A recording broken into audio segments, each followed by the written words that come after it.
Good morning students. तो जैसे कि आपको पता है कि मैंने लास्ट वाली वीडियो में अनुदैर्ध्य तरंगें करा दी थी, ठीक है। तो आज हम अनुदैर्ध्य तरंगों से रिलेटेड कुछ डेफिनेशन हैं, जैसे कि हमारा संपीड़न, ठीक है। क्या है? संपीड़न। देखो, जो संपीड़न होता है ये क्या होता है, जैसे कि मैंने आपको कल बताया था कि जो हमारे कंपन होते हैं ये हमारे इस टाइप में होते हैं, ठीक है। ये लाइन से एक साथ खींच लेना सभी।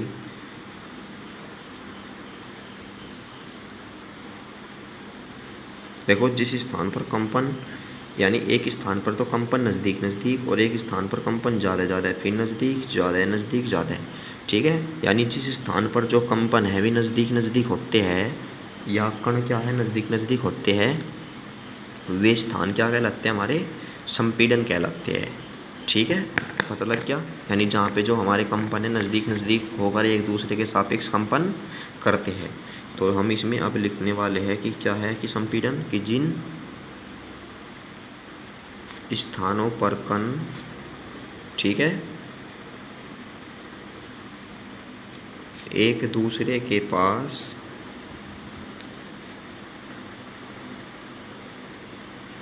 होते हैं वे स्थान संपीड़न कहलाते हैं, ठीक है। और इन स्थानों पर देखो, जो डेफिनेशन आती है वो आएगी कि संपीड़न किसे कहते हैं, ठीक है। तो इन स्थानों पर माध्यम के घनत्व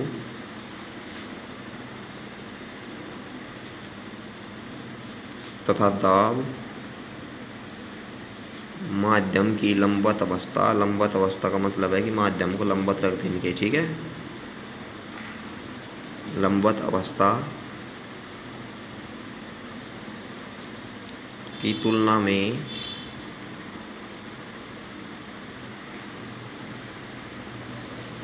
अधिक होते हैं। तो संपीड़न पता लग गया। इसके बाद में जो हमारा टॉपिक है ये है विल्लन। तो प्यारे बच्चों, तो में विल्लन का मतलब क्या होता है कि जिन स्थानों पर जो कण है वे दूर दूर होते हैं, ठीक है। यानी कि जिन स्थानों पर, यही लिखना है सिर्फ इसमें, क्या कि जिन स्थानों पर कण दूर दूर होते हैं तो वे स्थान हमारे क्या कहलाते हैं? वे स्थान विल्लन कहलाते हैं। देखो, क्योंकि जो हमारी ये होती है वाइब्रेशन, कंपन, ये क्या है, कुछ स्थानों पे मैंने अभी बताया कि नज़दीक नज़दीक हो गए कण और कुछ पर ज़्यादा ज़्यादा है, क्योंकि एक तो हमारे वे वाइब्रेशन होते हैं जो तेज़ तेज़ करते हैं, ठीक है। एक होते हैं हमारे क्या है कि देरी देरी के साथ, यानी कुछ समय बाद वाइब्रेशन करते हैं। तो वे जो कुछ समय बाद वाइब्रेशन करते हैं उनके जो अंदर कण हैं जिस स्थान पर, वे तो कहलाते हैं हमारे विल्लन। और जिसमें तेज तेज वाइब्रेशन होते हैं, ठीक है, तो वे स्थान हमारे कहलाते हैं वहाँ पर संपीड़न। अब इसके बाद में आती है हमारी तरंगदैर्घ्य,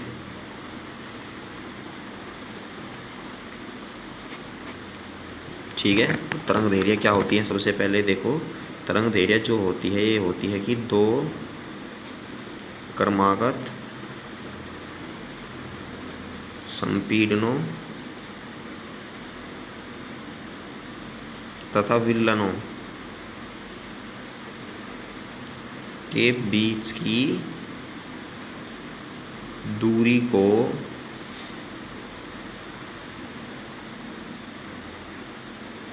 तरंगदैर्घ्य कहते हैं, ठीक है। तो तरंगदैर्घ्य को पता लग गया। संपीड़न और विल्लन के जो बीच की दूरी होगी वही क्या कहलाएगी? हमारी तरंगदैर्घ्य कहलाएगी। और सबसे पहले आपको बताते, और ये तरंगदैर्घ्य किसके लिए? हमारी अनुदैर्घ्य तरंग के लिए। लेकिन जो तरंगदैर्घ्य की डेफिनेशन होती है उसके लिए जो हमारी अनुप्रस्थ तरंगें होती है उसमें क्या कहते हैं हम? सरंग और गरत के बीच की दूरी, ठीक है। एक सरंग और एक गरत के बीच की दूरी को तरंगदैर्घ्य कहते हैं। तो प्यारे बच्चों, समझ में आ गया तो आपको तरंग थ्योरी की डेफिनेशन लिख दी। तो अब हम अपने नेक्स्ट टॉपिक पर चलते हैं। नेक्स्ट टॉपिक है हमारा, ये है, देखो ये है अनुप्रस्थ तथा अनुदैर्ध्य तरंग में अंतर। ठीक है, तो सबसे पहले अनुप्रस्थ और अनुदैर्ध्य तरंग में अंतर बताते हैं। देखो अंतर बताने के लिए एक साइड में लिखो अनुप्रस्थ तरंग, ठीक है, और एक साइड में लिखना है आपको अनुदैर्ध्य, और बीच में एक लाइन खींच दो। तो सबसे पहला जो हमारा पॉइंट ही है, जो अनुप्रस्थ तरंग होती है, मैंने आपको बताया था कि इनमें क्या होते हैं, सरंगरत, और अनुदैर्ध्य तरंग में अभी लिखवाई थी डेफिनेशन, संपीड़न और विलयन। तो क्या लिख देंगे हम, इनमें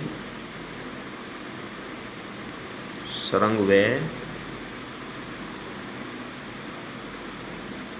गरत होते हैं। ठीक है, और इन तरंगों में क्या होते हैं, संपीड़न तथा विलयन होते हैं। पता लग गया भाई बच्चों। और नंबर दूसरी पर जो हमारी अनुप्रस्थ तरंगे है, ये क्या है, ये केवल ठोस और द्रवों की सतह पर ही चलती है, यानी सतह पर, परंतु गैसों में इनका जो है अनुप्रस्थ तरंगों का अस्तित्व नहीं है। और जबकि हमारी अनुदैर्ध्य तरंग है, ये क्या है, गैसों में भी, मतलब कुछ भी हो उसमें भी चल सकती है, ठोस द्रव गैस।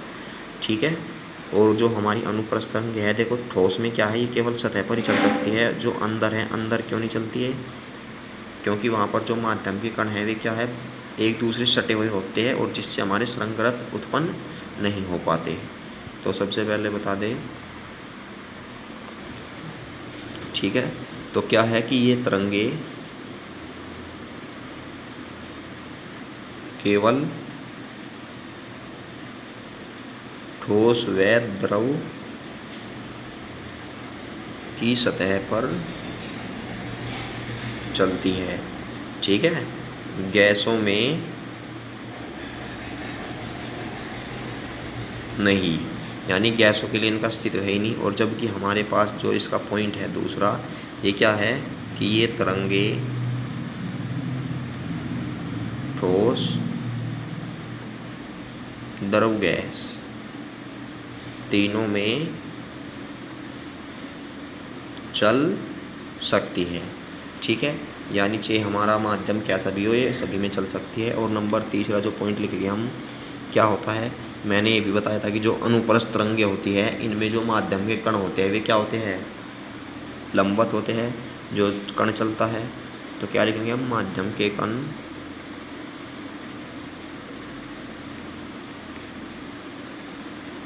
तरंग संचरण की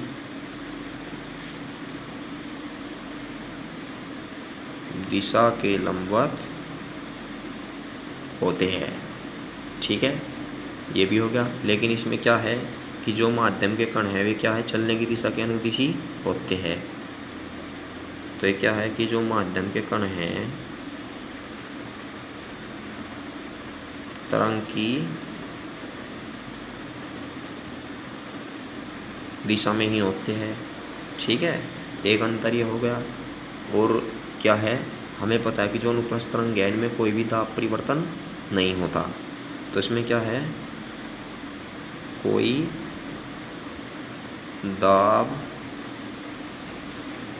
परिवर्तन नहीं होता, यानी कितने भी दाब लगा लो इन पर, तो इनमें कुछ भी परिवर्तन नहीं होता। और जबकि हमें पता है कि अभी लिखवाया था मैंने कि जो दाब और घनत्व है संपीड़न पर अधिकतम तथा विलयन क्या है, न्यूनतम होते हैं। तो क्या लिखेंगे हम यहाँ पे कि दाब तथा घनत्व पर संपीड़न और विलयन क्या होते हैं, न्यूनतम होते हैं। हो गया। और नंबर 5 क्या है कि इनका ध्रुवण हो सकता है। ध्रुवण का मतलब है ये फैल सकती है, ठीक है। और जबकि इनका ध्रुवण नहीं हो सकता। देखो जो तुम्हारी 12th है, 12th में जब तुम आओगे तो उसमें ध्रुवण का एक अलग चैप्टर है, ठीक है। ध्रुवण का मतलब क्या है कि जब जो कोई प्रकाश किरण किसी एक टुकड़ा होता है टूरमेलीन का और उससे टकराती है तो टकराने के बाद क्या है वह सभी दिशाओं में फैल जाती है, ठीक है। तो इसे हम क्या कहते हैं, ध्रुवण कहते हैं। तो प्यारे बच्चों, आई होप ये समझ में आ गया होगा। अब इसके बाद में हमारा जो नेक्स्ट टॉपिक है, ये है ध्वनि तरंग की विशेषताएं, ठीक है।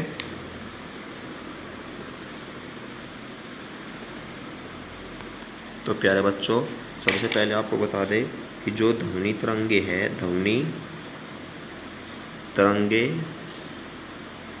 क्या है, अनुदैर्घ्य तरंगे है, ठीक है। जो किसी माध्यम में संचरित हो सकती है। संचरित का मतलब है, मैंने आपको बताया था कि जो हमारी ध्वनि तरंगे क्या है, अनुदैर्घ्य तरंगे है। और अनुदैर्घ्य तरंगे भी होती है जो तीनों ठोस, द्रव, गैस तीनों माध्यम में चल सकती है। तो इसका मतलब ये सभी माध्यम में चल सकती है। तो यहाँ से हमें ये मिल गया। तो अब इसके बाद में क्या है, जो हमारी ध्वनि तरंगे है, इसकी क्या है, ध्वनि तरंग की एक ध्वनि तरंग की 5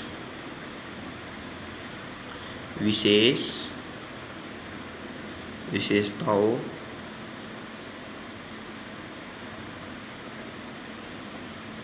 से व्याख्या की जा सकती है, ठीक है। पहला है जैसे कि हमारा तरंगदैर्घ्य है,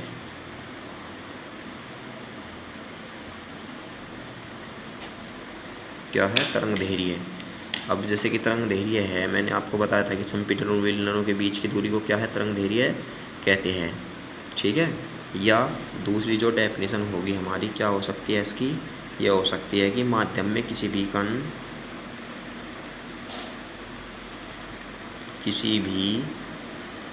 कण के एक पूरे कंपन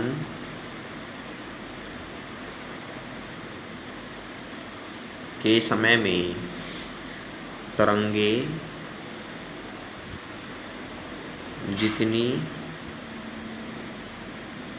दूरी तय करती है उसे तरंगदैर्घ्य कहते हैं, ठीक है। और जो तरंगदैर्घ्य होती है इसे हम लैम्ब्डा से प्रदर्शित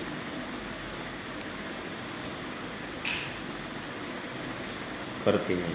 तो आई होप आपको तरंगदैर्घ्य की डेफिनेशन क्लियर हो गई होगी, ठीक है। और इसका जो मात्रक होता है, क्या होता है, वो मीटर होता है। और देखो जो तरंगदैर्घ्य दी जाती है वो सबसे ज़्यादा किस में दी जाती है, एक एंगस्ट्रॉम में, यानी एंगस्ट्रॉम में दी जाती है। तो एंगस्ट्रॉम बराबर होता है 10⁻⁻10 मीटर, या आपको 1 नैनोमीटर में, ठीक है। इसमें नैनोमीटर में, नैनोमीटर 1 नैनोमीटर होता है 10⁻⁻9 मीटर। तो आई होप प्यारे बच्चों सभी को तरंगदैर्घ्य समझ में आ गई होगी, ठीक है। तो क्या है कि माध्यम में किसी भी कण के एक दूसरे के कंपन के समय में जितना भी समय, मतलब जितनी दूरी तय करेगा, यानी एक कंपन पूरा करने में जितनी दूरी तय करेगा वो, उसकी क्या कहलाएगी, तरंगदैर्घ्य है। और उसे किससे प्रदर्शित करते हैं, लैम्ब्डा से, ठीक है। तो इससे क्या है, कुछ भी डाउट नहीं है। देखो सिंपल सी डेफिनेशन है, क्योंकि थ्योरी पार्ट ऐसा ही होता है, क्या है आपको याद ही करना पड़ेगा इसको। इसके बाद है आयाम। देखो आयाम जो होता है, जो हमारी तरंग होती है उसका अधिकतम विस्थापन ही क्या कहलाता है, हमारा आयाम कहलाता है, ठीक है। तो क्या है कि माध्यम का कोई कण